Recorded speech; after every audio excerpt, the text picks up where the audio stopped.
Hai Compassion Soul, ketemu lagi dengan saya Putu Cita. Saya dengan Dede di Bali Big Press. Dan kita ada di sini di episode ketiga My Cup Story, My Compassion Unique and Passion Story, persembahan dari Bali Compassion Community.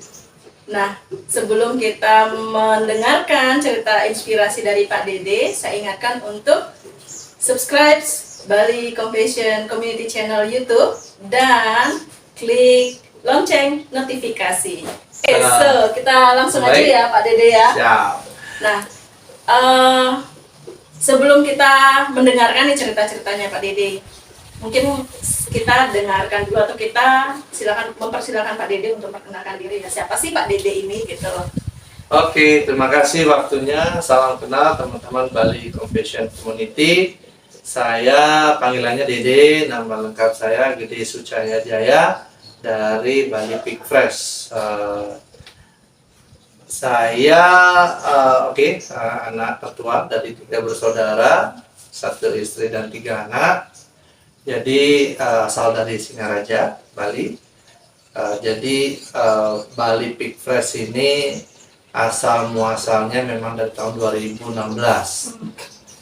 Background saya memang itu di bidang pariwisata, Mbak Putu. Jadi saya tamatan industri perhotelan dan pariwisata, mulai berusaha sejak tamat SMA tahun 2000 itu sudah bekerja, 2002 sudah memulai usaha di hotel dan travel agent. 2002 ya Pak Dede? 2002 sampai pada akhirnya 2000 ya sampai COVID kemarin. Tetapi di tahun 2016 mungkin sudah ketemu titik burnout-nya, sudah ketemu titik jenuhnya. Walaupun memang pekerjaan itu enak ya, jalan-jalan, makan enak, ketemu orang terus, tetapi di saat kita melakukan itu setiap hari, kemudian tidak ada sebuah challenge baru, tantangan baru, kita merasa burning out, kita merasa lelah. Nah, di sisi lain saya memiliki hobi senang berkebun dan beternak. Nah, dimulailah usaha 2016 itu memulai ide belajar kebun hidroponik. Kecil awalnya skala hobi, kemudian buat di belakang rumah, panen. Kebun hidroponiknya di belakang rumah? Ya, skala hobi kecil sekali dulu, tapi bisa panen, hasilnya bagus. Timbullah namanya pengusaha udah lama, we can smell the money. Begitu smell the money, buat analisa, udah jalanin deh buat kebun yang lebih gede di tanah sebelah Jayagiri 2, kebun hidroponik besar di pusat kota. Banyak tuh orang berkunjung waktu itu, lihat-lihat dan lain-lain. Panen sekali, kemudian mulailah musibah datang. Jadi kena puting beliung, terbang greenhouse-nya, rusak, seperti itu. Nah, hitung-hitung untuk memperbaiki greenhouse itu lumayan biayanya gitu loh. Sedangkan kita belum menemukan titik pasar yang konsisten untuk produk kita. Karena ibaratnya loncat nih dari skala hobi tiba-tiba langsung dibawa ke skala bisnis tanpa persiapan yang matang sekali.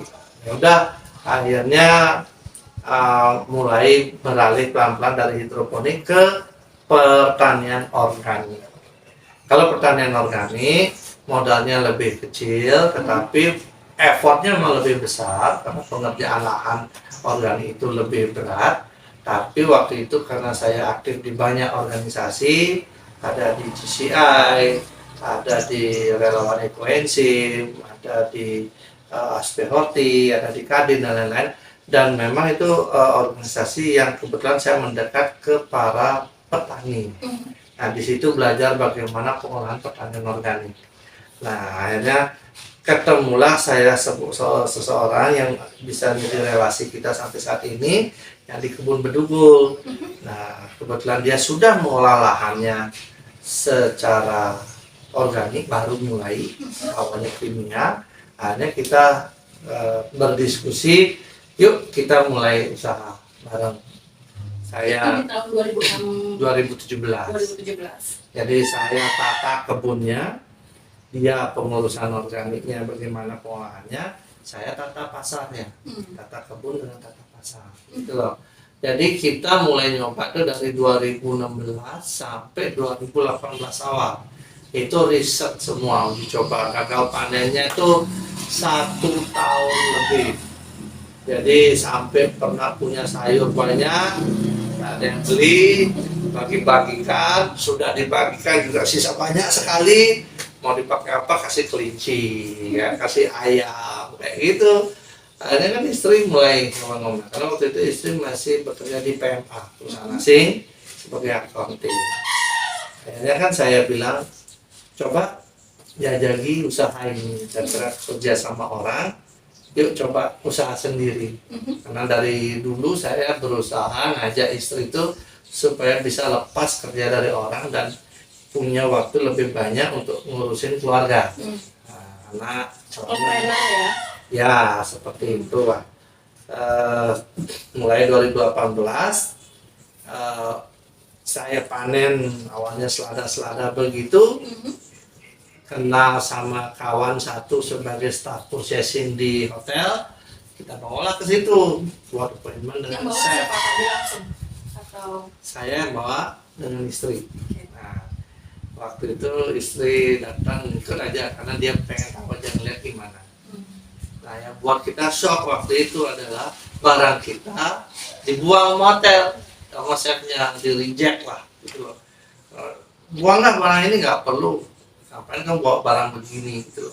Loh, maksudnya gimana? Saya kan di sini mau presentasi. Saya nggak perlu barangmu, dia bilang gitu. Loh, kenapa chef kamu nggak perlu barang saya? Kalau barang begini banyak ada suppliernya, 3-4 supplier kita udah punya barang-barang seperti ini gitu. Kita nggak butuh lagi, dia bilang gitu. itu berarti belum melakukan presentasi sudah Belum, langsung. sudah gitu, jadi udah take away gitu. Wah, panas juga jadinya. Oke, terus kamu butuhnya apa gitu loh. Ya syukurnya mungkin chef itu dia waktu itu waktunya agak luang. Oke, I have a little time for you, come to my office. Jalan ke kantornya.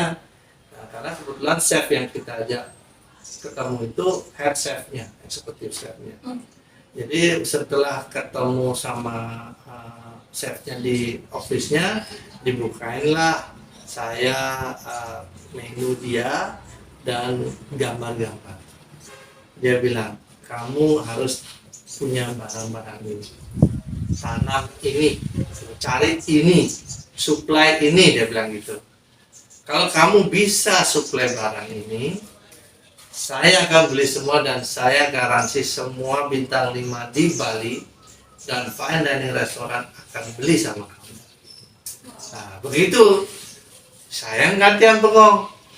Apa ini ditunjukin? Saya nggak pernah lihat barangnya gitu loh. Ya saya catat-catat aja namanya gitu. Apa ini namanya? Saya nggak tahu total, saya nggak ngerti. Karena kita orang travel, kita orang hotel, tiba-tiba masuk ke kitchen kan begitu. Apa, nggak ngerti. Ya udah catat aja. Di mobil udah bingung itu. Terus gimana? Mau lanjut kamu? Atau udah jelas kan sekarang?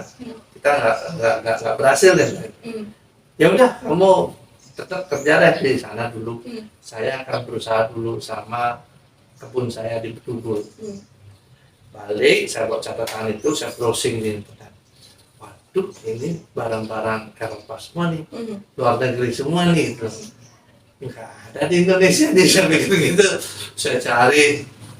Dulu kan belum ada e-commerce nih, Tokopedia kayak gitu belum ada nih, Bukalapak lah, nggak ada.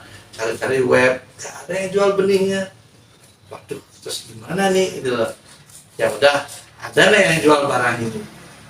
Waktu itu swalayan yang paling elit yang saya tahu adalah Pepito. Waktu itu Pepito dan Papaya. Nah, datanglah ke situ. Setelah lihat, waduh, mahal sekali barang ini gitu loh. Tanya, ini barang dari mana, Bu? Oh, ini import gitu loh, datang semua dari luar gitu. Siapa importernya? Di sebelah perusahaan L gitu lah, dari Jimbara. Oh gitu. Oke, coba kita main ke situ lihat. Wah ternyata memang dia yang import semua barang-barang itu. Mulailah berpikir gimana caranya. Saya coba gunakan koneksi saya, relasi yang ada di luar negeri. Saya tanya, boleh minta tolong Kak? Saya lagi cari item, tetapi ada di negaramu saja. Dan ada di negara saya, bisa kirimin enggak? Saya kasih dah link web. Nah, saya mau beli ini, nanti kirim ya. Oh iya, saya Jadi coba minta dibantu untuk belikan bibit dari sana. saya yang beli online, saya kirim ke dia, dia kirimkan ke Indonesia, bawa carry. Nah, waktu itu tetangga nih dari depan orang Belanda, itu dia lah yang bawa carry. Wah, seneng nih dapat benih. Wah, saya udah nggak ngerti nih masa apa nih. Dia gambar aja, oh pasti benih ini gambarnya ini. Dah, namanya nanam. Sewaktu nanam, nggak mau tumbuh. Oke. Nah, karena memang beda cuaca, beda treatment. Nah, kemudian setelah tumbuh, kita sama petani bingung. Ini tanaman apa ya? Gitu. Gimana caranya proses? Udah anggap aja sama kayak tanaman biasa. Udah ada proses, panennya nggak ngerti. Udah sampai gede sekali, nggak kita panen. Over kan? Akhirnya waktu saya bawa sampel itu, kasih ke chef, juga yang mas chef. Ya barangmu ini ada, tapi ini bukan untuk manusia, ada bilang gitu. Ini untuk kuda, ada bilang gitu. Maksudnya nggak ada manusia makan yang gede-gede begini gitu loh. Kalau kentang gede oke, tapi kamu kasih saya wortel gede, radish gede, ini jelek, dia bilang gitu. Rasanya itu sudah beda dengan yang baby gitu loh. Maksudnya baby, kalau baby kan rugi dong saya bilang gitu. Kok kamu rugi, dia bilang gitu. Iya kan timbangannya ringan, saya bilang gitu. Kiloannya ringan, saya bilang gitu. Wah, kamu berpikir, kamu harus jualnya agak mahal gitu loh. Kamu yang untung, panennya cepat, harganya mahal, dia bilang gitu. Nah dari situ saya berpikir, oh gitu ya. Nah saya mulai belajar. Saya makan tuh yang tua itu sama yang muda, memang beda rasanya. Rasanya beda, satu keras, alot, yang satu renyah, ada rasa manis, gurih dan lain-lain. Yang ini ambal, nggak rasa pantas dibilang ini untuk hewan, untuk sapi, untuk kuda, untuk gajah, dia bilang gitu. Nah dari situlah mulai sama petani kan saya kadang-kadang ketawa berdua. Ini apa ya? Yuk kita coba berdua makan gitu loh. Ada yang rasanya kak karot sampai muntah-muntah karena ada yang beracun. Kayak rubab. Rubab itu kan yang hanya bisa dimakan batangnya. Daunnya beracun. Daunnya dimakan apa tadi langsung selekeh. Aduh apa ini bahasa nanggapnya bisa tumben nanam begini-begini gitu loh. Ini bisa ada yang beli, ada yang beli. Udah tenang aja. Kalau rugi saya yang bayar gitu awalnya. Jadi kita Jadi eksperimen kecil. aja langsung ya, Satu tanpa tahun mungkin setengah. untuk produk knowledge-nya juga ini Betul. yang nyusul ya. Eksperimen itulah produk knowledge saya 1,5 tahun sampai pagi-pagi kasih tetangga dia nggak ngerti ini apa ya gitu. Ini masaknya gimana gitu loh. Wah, salah. Gitu. Jadi ya yang aneh-aneh misalnya petani itu dulu yang sama sekali nggak pernah tahu misalnya kohlrabi. Kohlrabi itu kayak kul tapi di atas. Dia bilang ini kok kayak kul ya Pak baunya, tapi kok berumbi gini.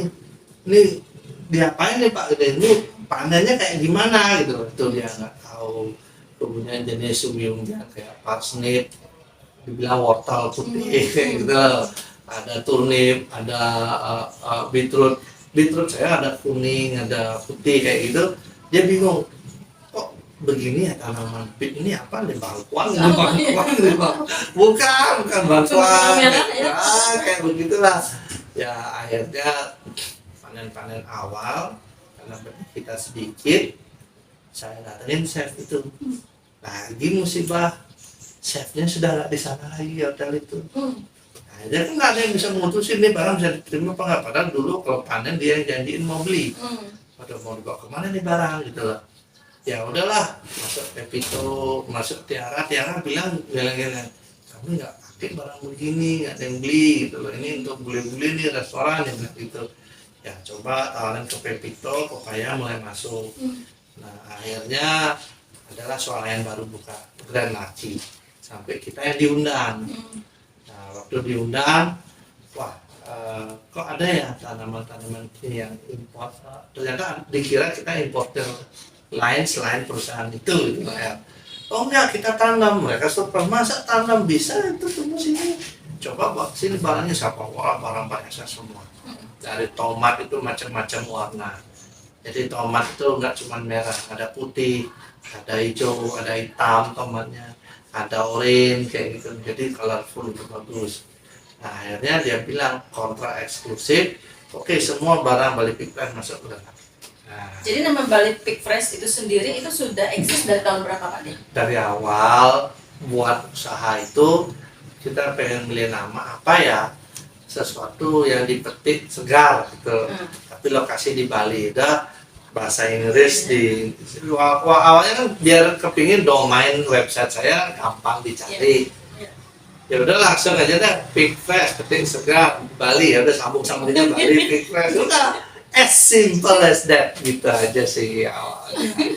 Nah awal kebangkitan kita justru dari Grand Laci, jadi kita memang terima kasih sih di sana karena kita jadi punya etalase, semua barang kita showing di situ, kemudian kita dapat pameran 2 kali di Nusa Dua, mulailah chef itu banyak tahu kartu nama kita.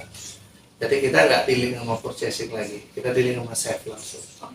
Itu atasannya purchasing. Pokoknya kamu beli barang ini di sana.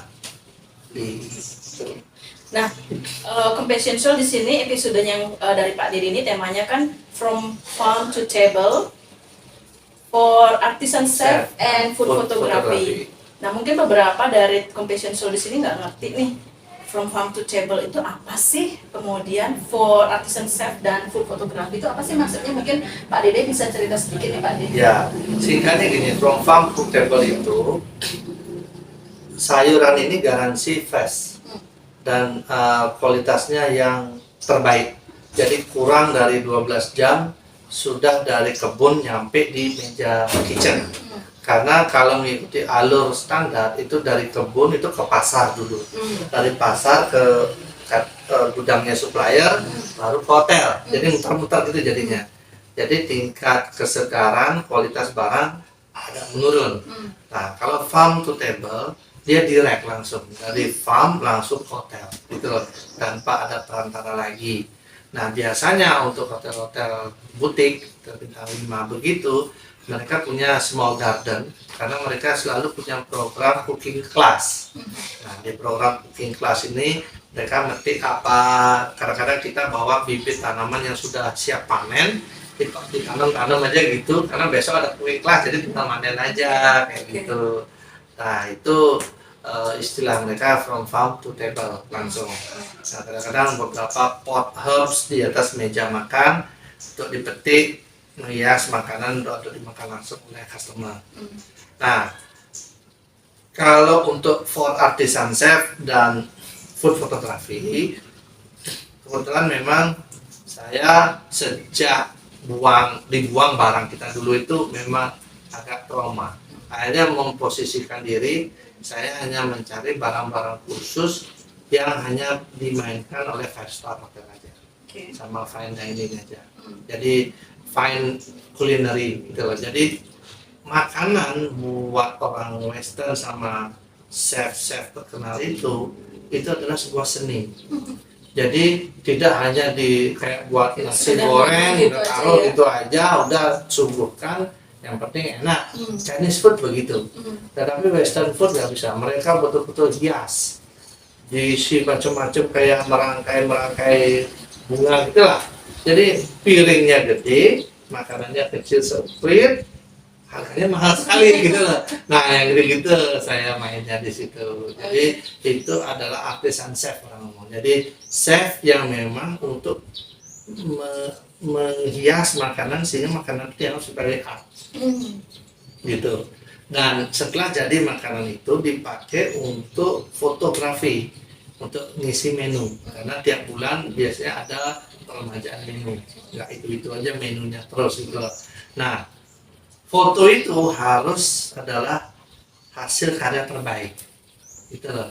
Kadang-kadang ditambahin macam-macam, dihias begitu supaya hasil fotonya betul-betul wow, sehingga waktu ditaruh di menu orang begitu lihat jadi pengen beli gitu loh. Wah, harga nomor sekian gitu loh. Lapar sih iya, tapi bagus gitu lah. Jadi dari foto sudah menimbulkan Nah, rasa gitu. pengen ini ya Pak De, Ya. pengen nyoba ya. Jadi kalau misalnya teman-teman ada pernah dengar Michelin Star, nah Hmm. itu target market kita di Bali Big Fresh. Oke. Jadi chef-chef Michelin Star atau fine dining culinary chef kayak gitu. Ya, Oke. itu. Wow.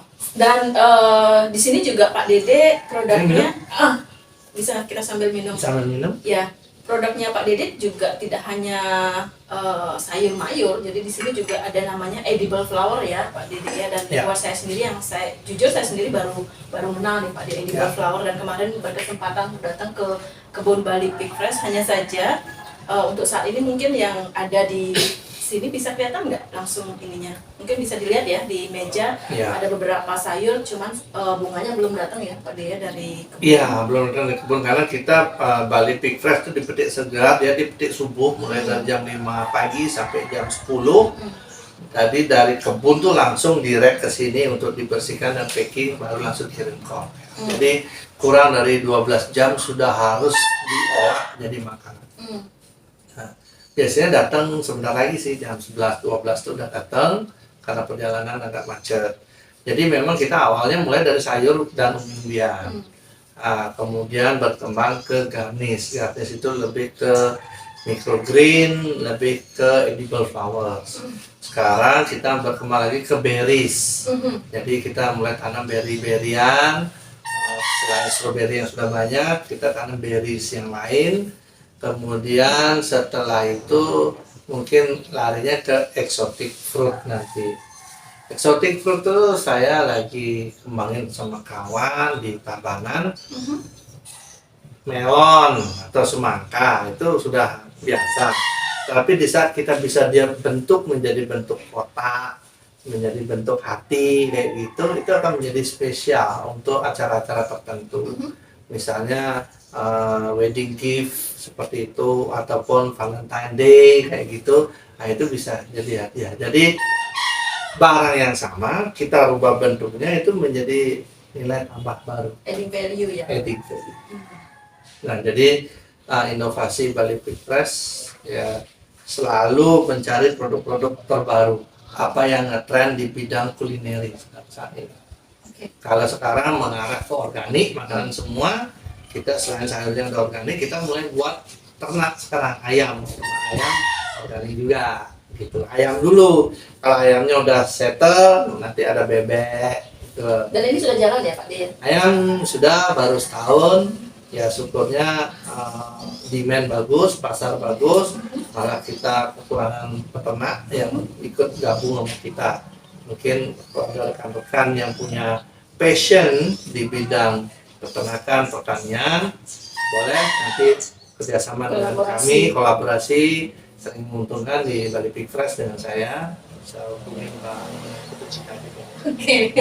Nah Pak De, selama membangun bisnis ini, jadi di awal itu kan juga di travel, kemudian di pertanian dan peternakan. Nah saya mau nanya, kalau sekarang di Bali Big Fresh-nya berapa tahun ya berarti ya Pak Dia? 2016 ya?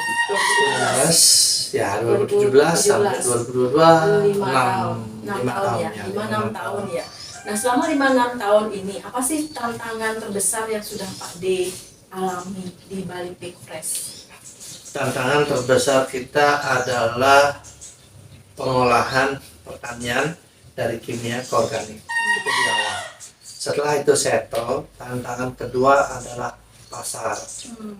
Pasar Bali itu sangat tergantung sama turis. Nah, syukurnya kita mulai ada hotel-hotel bintang 5 yang international chain. Tapi kalau hanya mengandalkan restoran lokal sama hotel lokal, mungkin produk saya tidak laku. Gitu.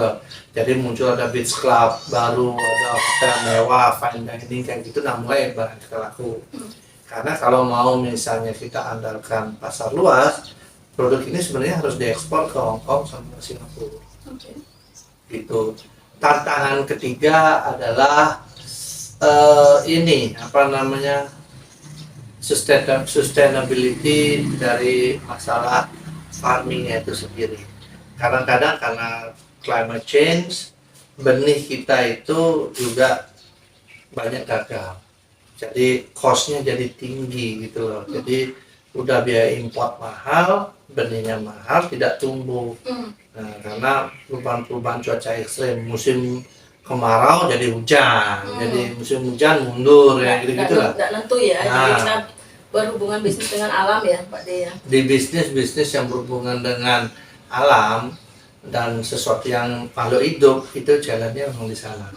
Tetapi bisnis ini tidak ada matinya karena memang data dari FAO kita memang di dunia ini ada food gap. Jadi sumber daya makanan untuk manusia itu sebenarnya hanya bisa mencukupi 40% populasi dunia. Jadi masih banyak daerah kekurangan pakan. Ini yang membuat kenaikan harga pakan terus-menerus setiap tahun, ada inflasi. Karena apa? Petani tambah sedikit, lahan tanam berkurang, cuaca berubah, benih rusak, yang gitu-gitu. Jadi ya saya mungkin kebetulan yang sudah beralih dari industri pariwisata modern kembali lagi ke belakang, mungkin menurut orang ngapain kerjaan gitu, tetapi di saat you smell the money, kamu tahu potensinya ke depan bagaimana bisnis pangan itu, saya rasa itu worth it. Nah itu sih menurut saya. Oke. Wow. Jadi Compassion Show sudah mendengar ya, jadi pengalaman bisnisnya Pak Dede, terutama di Bali Pig Fresh ya, yang ya 6 tahun ini ya. Ya. Nah, mungkin untuk sebagai istilahnya sedikit penutup ya Pak De ya, sedikit tips untuk pemirsa nih dengan pengalamannya Pak De. Mungkin di bisnis pariwisata pun juga ada tantangannya kan, kemudian di Bali Pig Fresh pun juga ada tantangannya. Nah, untuk orang-orang yang ingin membuat suatu bisnis, suatu usaha. Nah, tipsnya apa sih untuk mereka itu bisnisnya itu sukses, bisa dibilang sustainable ya, Pak De ya. Jadi mungkin seperti apa sih mungkin dari Pak De, dari pengalamannya Pak De? Kalau dari pengalaman saya semua bisnis itu bagus, gitu loh. Tetapi kuncinya adalah persisten dan konsisten. Itu aja. Konsisten tetap jalanin walaupun saya beberapa kali di reject, beberapa kali gagal panen, setelah panen pun juga masih di reject karena memang size dan lain-lain, tetapi saya tetap konsisten di bisnis itu, tetap jalankan dan persisten, tidak menyerah, gampang maju aja terus gitu loh, sampai akhirnya ketemu titik di mana kita bisa growth. Tuh tips dari Pak De, 2 ya, persisten dan konsisten untuk bisa sustainable. Apapun itu jenis bisnisnya. Terima kasih banyak. Terima kasih Mbak Pak Putu. Dede. Mungkin kalau ada pertanyaan silahkan komen di bawah ini. Kalau bisa nanti saya jawab lewat Mbak Putu, saya akan jawab. Tapi kalau membutuhkan kontak saya, silahkan nanti mungkin ditulis di komen channelnya Bali Compassion. Seperti itu. Pengembangan bisnis pangan sangat luas sekali. Ke depan Bali Pig Fresh juga akan bermain di produk perikanan. Soon. Oke, so sudah apa ya?